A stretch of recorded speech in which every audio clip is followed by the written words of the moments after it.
Surat keputusan pemecatan terhadap Saudara Joko Widodo, Saudara Gibran Rakabuming Raka, dan Saudara Bobi Nasution, serta 27 anggota lain yang kena pemecatan.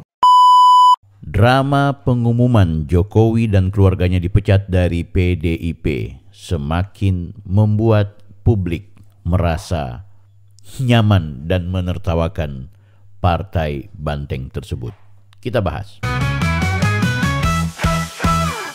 Halo guys, Anda kembali bersama saya lagi Bang Bill. Di video kali ini kita akan membahas tentang isu politik nasional yang sedang viral, yaitu ketika ada sekelompok pengurus DPP PDIP yang mengumumkan bahwa Pak Jokowi bersama keluarganya dipastikan dan dinyatakan telah dipecat oleh PDIP.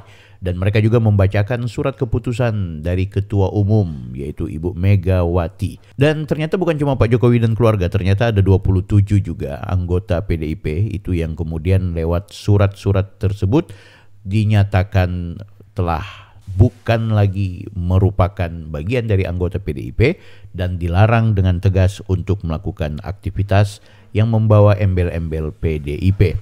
Melarang saudara tersebut di atas untuk tidak melakukan kegiatan dan menduduki jabatan apapun yang mengatasnamakan Partai Demokrasi Indonesia Perjuangan. Ini adalah pengumuman yang sebenarnya tidak mengagetkan karena menurut saya justru ini adalah drama politik yang dimainkan oleh teman-teman PDIP.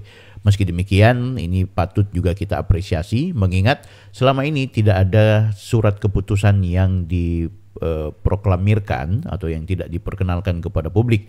Karena yang kita tahu, drama politik yang terjadi antara Pak Jokowi bersama keluarga dengan PDIP itu hanya singgung-menyinggung, klaim-mengklaim, serta hanya sekedar informasi yang tidak legal formal.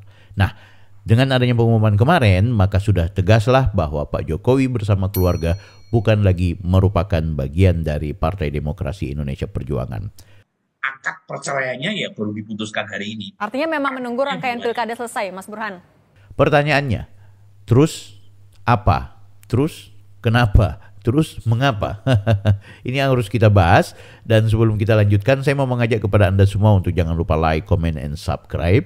Video saya selalu membahas soal isu-isu politik nasional dan sesekali ada vlog pribadi. Mudah-mudahan bisa menjadi informasi penting dan menjadi inspirasi dan juga motivasi buat saya secara pribadi dan juga teman-teman yang menyaksikan video-video saya.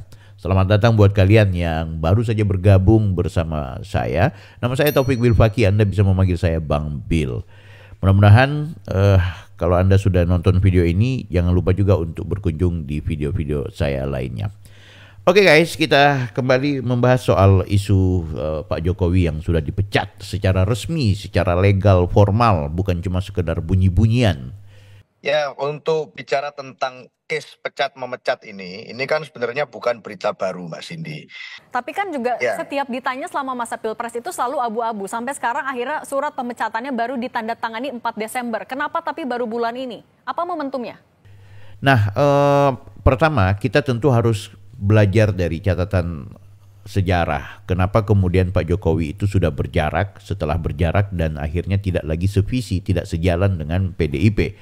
Tentu ini tidak bisa kita lepaskan dari sebelum Pilpres bagaimana Pak Jokowi sebagai presiden pada saat itu yang sebenarnya punya intensitas komunikasi politik yang baik dengan internal PDIP termasuk dengan ketua umumnya. Hanya memang terjadi banyak sekali problem-problem karena mengingat agenda untuk pemilu 2024 kemarin, Pak Jokowi diperhadapkan dengan dua orang terbaik, dua orang yang sebenarnya adalah bagian dari partnernya, bagian dari koleganya yang seharusnya itu dia dukung untuk bisa bersama-sama dalam rangka memenangkan pertarungan Pilpres. Kita tahu yaitu Pak Prabowo yang merupakan menteri dari Pak Jokowi itu sendiri dan menteri terbaik pula. Yang kedua adalah Mas Ganjar yang juga merupakan partner dalam satu partai yaitu PDIP. Bahkan kalau kita mempelajari ya, Pak Ganjar itu jauh lebih banyak sering di-endorse oleh Pak Jokowi untuk kemudian dapat memenangkan pertarungan Pilpres 2024 kemarin. Pemimpin yang mikirin rakyat itu kelihatan, dari mukanya itu kelihatan. Banyak kerutan di wajahnya karena mikirin rakyat. Kalau wajahnya celing, bersih, tidak ada kerutan di wajahnya, hati-hati. Lihat juga, lihat rambutnya. Wah, kalau rambutnya putih semua, nah ini mikir rakyat ini. Nah, hanya sayangnya ada banyak peristiwa-peristiwa blunder yang terjadi sehingga membuat Pak Jokowi akhirnya menjaga jarak dengan Pak Ganjar sekaligus juga dengan PDIP. Kalau kita mau sebut satu persatu, sebenarnya di antara yang paling cukup mengemuka dan membuat Pak Jokowi akhirnya tidak lagi mesra bersama PDIP, itu diantaranya adalah soal keinginan Pak Jokowi yang berharap agar Mas Ganjar itu bisa berpasangan dengan Pak Prabowo. Sebab biar bagaimanapun Pak Prabowo adalah orang yang sebenarnya dilihat oleh Jokowi sebagai pribadi, baik sebagai menteri dan juga sebagai ketua umum Gerindra, yang sepantasnya adalah tepat untuk memimpin negeri. Sehingga itu misi besar Pak Jokowi untuk menggabungkan antara Ganjar dan Prabowo ini adalah langkah yang tepat. Sayangnya guys, nampaknya PDIP sebagai partai yang berkuasa itu tidak menginginkan pasangan itu terjadi kalau kemudian yang menjadi orang nomor satunya bukan Ganjar, kan gitu. Artinya Pak Prabowo jadi presiden, Ganjar wakil presiden. Nah, itu kan agendanya Pak Jokowi gitu. Sehingga itu sering beberapa kali Pak Jokowi bikin satu pertemuan di mana mempertemukan antara menteri dan juga gubernur Jawa Tengah tersebut. Menteri Pertahanan Pak Prabowo, gubernur Jawa Tengah adalah Mas Ganjar. Nah, sayangnya upaya ini yang dilakukan oleh Pak Jokowi ternyata tidak dibaca dengan baik oleh PDIP gitu. Malahan sejujurnya ya, PDIP itu tidak suka sama Ganjar karena yang dipopulerkan saat itu adalah Mbak Puan, anaknya Ibu Megawati yang hari ini menjadi ketua DPR. Nah guys, mulai dari situ saya rasa Pak Jokowi nampaknya melihat ada sesuatu yang tidak lagi harmonis ya. Terjadi disharmonisasi antara Jokowi dengan PDIP itu sendiri. Blunder-blunder lainnya adalah ketika kemudian Mas Ganjar tidak menunjukkan sikap sebagai orang yang mengapresiasi bagaimana Pak Jokowi sebagai presiden waktu itu untuk mendukung beliau. Justru Mas Ganjar lebih mempertontonkan eksistensinya yang berada di ruang publik namun terlihat menjadi boneka partai politik. Nah, salah satu diantaranya adalah ketika kemudian ada kegiatan pagelaran olahraga internasional. Waktu itu kalau tidak salah akan ada negara seperti Israel yang akan datang ke Indonesia untuk ikut bertanding ya, dan kejuaraan itu juga ternyata diikuti oleh Israel ya, yaitu kalau tidak salah itu kontestasi sepak bola internasional yang akan digelar Piala Dunianya itu di Indonesia itu, dan itu kesempatan emas untuk Indonesia mendapatkan bagaimana peluang agar olahraga yang bergengsi itu ada di Indonesia. Nah, Mas Ganjar bikin pernyataan sikap yang mengikuti Ibu Megawati dan juga PDIP di mana menolak dengan tegas ketika kemudian ada bangsa Israel atau negara Israel datang ke Indonesia untuk mengikuti kompetisi tersebut. Hanya mau mendukung pesta Piala Dunianya tapi tidak berkenan kalau kemudian ada Israel yang ikut dalam kepesertaan. Nah, ini kemudian akhirnya dicabut oleh FIFA izin untuk kegiatan yang ada di Indonesia. Kesempatan emas bagi Jokowi dan rakyat Indonesia yang membanggakan Garuda Muda untuk ikut bertanding dan menjadi tuan rumah itu gagal total hanya gara-gara penolakan dari sebagian masyarakat dan juga termasuk figur pemimpin politik yang mengemuka adalah Mas Ganjar alias di belakangnya adalah PDIP. Nah, hal-hal seperti ini membuat Jokowi sebenarnya udah mulai berjarak dengan PDIP gitu. Nah, akhirnya singkat cerita kita ketahui bersama Pak Jokowi mempertontonkan bagaimana dia memberikan kesempatan kepada Pak Prabowo untuk silakan ikut berkompetisi. Kalau kita ketahui bersama bahwa Pak Jokowi akhirnya ya memberikan kesempatan kepada Mas Gibran putranya untuk kemudian menjadi wakil presidennya Pak Prabowo. Sementara Mas Ganjar itu bersama Mahfud MD. Nah, walaupun memang secara secara legal, secara formal, secara pernyataan di masa pencalonan Pilpres itu Pak Jokowi tidak pernah mengeluarkan pernyataan memberikan dukungan kepada Prabowo atau Ganjar dan juga mungkin Anies Baswedan. Dia hanya mendatangkan ketiga calon tersebut dalam satu kegiatan bersama, makan bersama. Tapi kita sudah tahu lah, tidak mungkin kemudian Pak Jokowi tidak akan memenangkan Prabowo dan juga Gibran. Selain Gibran ada anaknya di situ, Prabowo adalah menteri terbaik dan sahabat terbaik yang dimiliki oleh Pak Jokowi gitu. Dan itu terlihat dari banyak sekali ekspresi penghormatan Jokowi kepada Prabowo. Saya ini 2 kali wali kota di Solo menang, kemudian ditarik ke Jakarta gubernur sekali menang, kemudian 2 kali di pemilu presiden juga menang. Mohon maaf Pak Prabowo.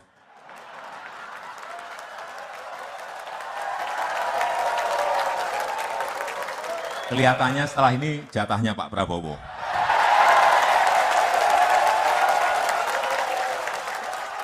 Oke guys, ini yang merupakan sebenarnya tanpa diumumkan bahwa Pak Jokowi itu dipecat oleh PDIP ya sudah dimafhum oleh publik bahwa ya sudah Pak Jokowi memang bukan dari PDIP lagi gitu, sudah tidak sejalan, sudah tidak sevisi.